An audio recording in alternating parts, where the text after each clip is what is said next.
Hi, friends. It's been a while since we've chatted. Um, hope you're doing well. Hope you're keeping safe. Hope you're getting vaccinated and doing what you need to do to keep your families and your loved ones well and yourself healthy.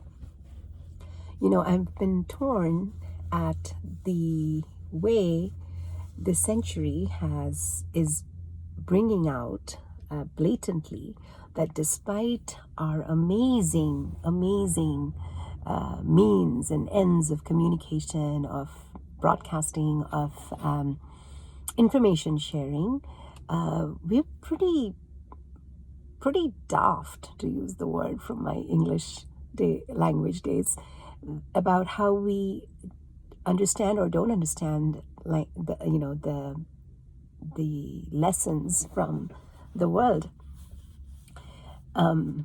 I belong to two countries, and I'm very proud of it. I am from India. That's where I grew up. That's where my roots are. And my wings are here in the United States.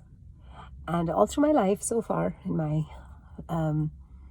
last 23 years of living in this country, I have been able to find a good balance for myself in assimilating and integrating both of those aspects of my life and living into a composite whole, where I think I am, a reasonable person, making reasonable choices, whatever.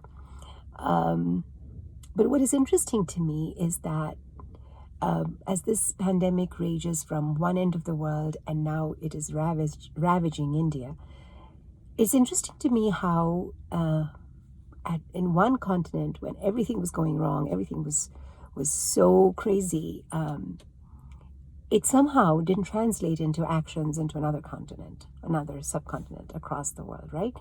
And now that all this whole mess is going on in India at so many levels, I'm almost I've become numb to the number of obituaries I keep reading about of familiar and unfamiliar people. It is nauseatingly high. And then I read on the other side of the globe where there are vaccines that are not claimed for. Nobody wants to take them. And it just amazes me. So I'm thinking out loud here. What is it about human nature that makes us so averse to learning from others' mistakes? Are we so scared of change, or do we fear the unknown so much that, heaven forbid, we don't lose people we love, but there are like millions dying, and yet it doesn't seem to influence our behavior. Last year, I used to cringe each time I saw people gallivanting across the country without masks, partying, weddings, reunions, and whatnot in India. And I even remember telling my husband, I'm like, are we that strong back home that our immunity is that really so strong? This virus is not going to get to them, because my mom lives alone. We have family, we have friends, we have very loved ones who are who are very vulnerable to this. And we just kept our fingers crossed, and here we are a year later. Forget about who's to blame on this. That's not what this is about. I am tired of having those. I don't even have those conversations. It's not worth my time. But if there is a person missing in your house at your dinner table, or someone you used to write to or talk to, or is no longer there because of this virus, then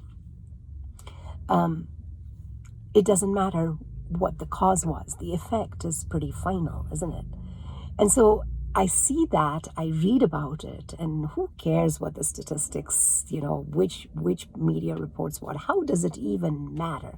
People are freaking dying by the hundreds, by the thousands, right? And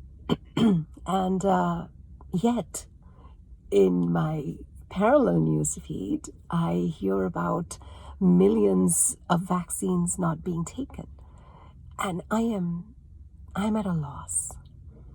I am at a loss of where humanity and our humankind and this evolved human race that we all belong to ultimately stands in history.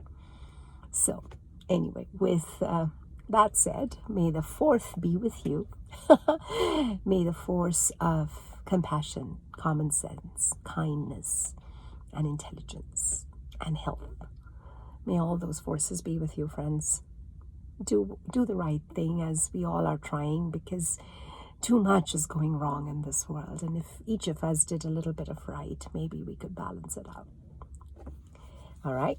On that note, I shall wear my dream catcher mask and go pick up some vegetables.